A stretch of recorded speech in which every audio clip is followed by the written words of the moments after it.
ગુજરાત પોલીસનું વર્તન સામાન્ય નાગરિકોના સાથે સુયોગ્ય હોવું જોઈએ અને જ્યારે કોઈ વ્યક્તિ પોલીસની મદદ માંગે તે સમયે તેનો રિસ્પોન્સ પણ ઝડપી હોવો જોઈએ। આ શબ્દ છે રાજ્યના પોલીસ વડા વિકાસ સહાયના। તેમણે આજે રેન્જ પોલીસ કમિશનર અને જિલ્લાના પોલીસ વડા સાથે જે વિડીયો કોન્ફરન્સ યોજી હતી અને આ મામલે આ ડીજીપીએ જ શું કહ્યું છે તેને લઈને જ વાત કરવી છે।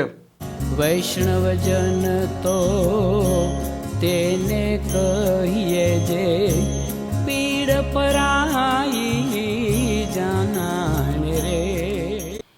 નમસ્કાર, આપ જોઈ રહ્યા છો નવજીવન ન્યૂઝ અને હું છું આપની સાથે તોફિક ગાછી। અવારનવાર આ રાજ્યમાં અનેક ફરિયાદો ઉઠી ચૂકી છે કે પોલીસ છે તેમનું વર્તન, તેમનું બિહેવિયર આ રાજ્યના લોકોના સાથે અયોગ્ય હોય છે, પરંતુ હવે રાજ્યના પોલીસ વડા વિકાસ સહાયે કહ્યું છે કે નાગરિકોના સાથે પોલીસનું વર્તન છે તે સુયોગ્ય હોવું જોઈએ અને કોઈ પણ વ્યક્તિ જ્યારે પોલીસની મદદ માંગે તે સમયે પોલીસનો રિસ્પોન્સ છે તે પણ ઝડપી હોવો જોઈએ। રાજ્યના પોલીસ વડા વિકાસ સહાયે નવરાત્રિનો તહેવાર આજથી ચાલુ થઈ રહ્યો છે અને તમામ જિલ્લાના પોલીસ વડા, રેન્જ અને પોલીસ કમિશનરના સાથે વિડીયો કોન્ફરન્સથી બેઠક યોજી હતી અને તેમાં કાયદો વ્યવસ્થા, ટ્રાફિકના મુદ્દા, સી ટીમ સહિત અનેક મુદ્દે તેમણે વાત કરી છે અને પોલીસ છે તે સામાન્ય નાગરિકની મદદ માટે છે અને પોલીસનું વર્તન આ સામાન્ય નાગરિકના સાથે સુયોગ્ય હોવું જોઈએ તેમ તેમણે કહી આગળ શું કહ્યું છે તે પણ આપ સાંભળી શકો છો। સમગ્ર ગુજરાત પોલીસ પરિવાર વતી આપ સૌને નવરાત્રિની ખૂબ ખૂબ શુભેચ્છાઓ। આજે વિડીયો કોન્ફરન્સના માધ્યમથી ગુજરાત રાજ્યના દરેક પોલીસ કમિશનર, દરેક રેન્જ વડા અને દરેક પોલીસ અધિક્ષક સાથે એક સમીક્ષા કરવામાં આવી હતી અને નવરાત્રિનો જો આખું વ્યવસ્થાઓ છે એ વ્યવસ્થાઓ સારી રીતે થાય તે માટે ચર્ચા કરવામાં આવી હતી। નવરાત્રિ માટે જે આપણે વ્યવસ્થાઓ કરી છે એનો 4 અલગ અલગ વર્ટિકલ્સ છે। સૌથી પહેલો વર્ટિકલ આપણે જોવા જઈએ તો લો એન્ડ ઓર્ડર છે, એટલે કાયદા અને વ્યવસ્થા કાબૂમાં રહે અને કાયદા વ્યવસ્થા કોઈ પ્રશ્ન ઉપસ્થિત ન થાય તેના માટે સ્થાનિક પોલીસ અધિકારીઓ અને કર્મચારીઓ તરફથી તમામ જરૂરી પગલાઓ લેવામાં આવી રહી છે। અત્રેથી 16 વધારેના SRP કંપનીઝની ફાળવણી કરવામાં આવી છે અને તે ઉપરાંત 2 સ્ટેટ એક્શન ફોર્સની કંપનીની ફાળવણી પણ અલગ અલગ જિલ્લાઓમાં કરવામાં આવી છે અને જે સંવેદનશીલ વિસ્તારો છે ત્યાં મેક્સિમમ ફૂટ પેટ્રોલિંગ થાય, ત્યાં મેક્સિમમ પોલીસ પ્રેઝન્સ થાય, કોન્ફિડન્સ બિલ્ડિંગ મેજર્સ તરીકે વ્યવસ્થાઓ ત્યાં સ્થાનિક તરીકે લેવામાં આવે એ પ્રકારની વ્યવસ્થાઓ કરવામાં આવી છે। બીજો મુદ્દો છે મહિલા સુરક્ષા।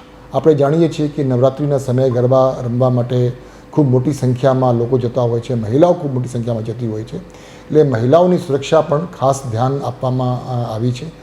ગુજરાત રાજ્યના દરેક પોલીસ સ્ટેશનમાં જે શી ટીમ્સ છે એ શી ટીમ્સને વધુ સક્રિય કરવામાં આવી છે અને એના માટે એક અલગ પ્રકારની રોલ ડિફાઇન કરવામાં આવી છે કે જેના કારણે મહિલા સુરક્ષામાં એ લોકો યોગદાન આપી શકે, પ્રાઇવેટ ડ્રેસમાં ગરબાના વેન્યુઝ ઉપર એ લોકો નજર રાખે, પેટ્રોલિંગ કરે અને મહિલા સુરક્ષાની બાબતમાં ખાસ ધ્યાન આપે। એની સાથે સાથે આપણે એ પણ જણાવવા માંગીએ છીએ કે 112 જનરક્ષક પ્રોજેક્ટ જે ગુજરાત પોલીસની છે, કોઈપણ મહિલાને કોઈપણ સમયે પોલીસની કોઈપણ જાતની મદદની જરૂર પડે તો ચોક્કસ 112 ઉપર ફોન કરજો, તમને ત્વરિત તાત્કાલિક પોલીસ મદદ તમને ત્યાં ને ત્યાં જ મળી શકશે। એ સિવાય જે અવાવરૂ વિસ્તારો છે, અવાવરૂ વિસ્તારોમાં પણ પોલીસ પેટ્રોલિંગ થાય, પોલીસ પ્રેઝન્સ રહે મહિલા સુરક્ષાની દૃષ્ટિકોણથી, એના માટે પણ અલગ અલગ જિલ્લાઓમાં આ પ્રકારની વ્યવસ્થાઓ કરવામાં આવી રહી છે। ત્રીજો મુદ્દો છે ટ્રાફિકનો। ટ્રાફિક મેનેજમેન્ટ પણ એક મોટો પડકાર તરીકે આપણી સામે જ્યારે આવતા હોય છે ત્યારે ટ્રાફિકની વ્યવસ્થા યોગ્ય રીતે થાય તેના માટે પણ દરેક યુનિટ તરફથી અને ખાસ કરીને અમદાવાદ શહેર, સુરત શહેર, વડોદરા શહેર અને રાજકોટ શહેર 4 મોટા શહેરોમાં ટ્રાફિકની વ્યવસ્થા પણ યોગ્ય રીતે જળવાય એના માટે પણ વ્યવસ્થાઓ કરવામાં આવી રહી છે અને ટ્રાફિક મેનેજમેન્ટ પણ ખૂબ સારી રીતે કરવામાં આવશે એ મને ચોક્કસ વિશ્વાસ છે। ચોથો મુદ્દો છે પોલીસ રિસ્પોન્સ અને પોલીસ બિહેવિયર। જ્યારે ખૂબ મોટી સંખ્યામાં લેટ નાઇટ સુધી જ્યારે લોકો રોડ ઉપર હોય, ગરબા રમતા હોય ત્યારે કોઈપણ જાતની કંટ્રોલ રૂમમાં કોઈ મેસેજ મળે એટલે એ મેસેજનું ત્વરિત અને ઇફેક્ટિવ નિકાલ થાય, નિરાકરણ થાય એના માટે તમામ કંટ્રોલ રૂમ્સને સ્ટ્રેન્થન કરવામાં આવી છે અને સિનિયર અધિકારીને કંટ્રોલ રૂમમાં હાજર રાખવા માટે પણ દરેક યુનિટમાં વ્યવસ્થાઓ કરવામાં આવી છે. એની સાથે સાથે પોલીસની જે આમ જનતા સાથે, સિટીઝન સાથે જે વર્તન છે, જે બિહેવિયર છે, એ પણ ઇમ્પેકેબલ હોય, એ પણ સારું હોય અને આપણે લોકોના મદદ માટે છીએ એ પ્રકારનો અહેસાસ લોકોને પણ થાય એના માટે પણ જરૂરી સૂચનાઓ આજે વિડીયો કોન્ફરન્સના માધ્યમથી દરેકને આપવામાં આવી છે.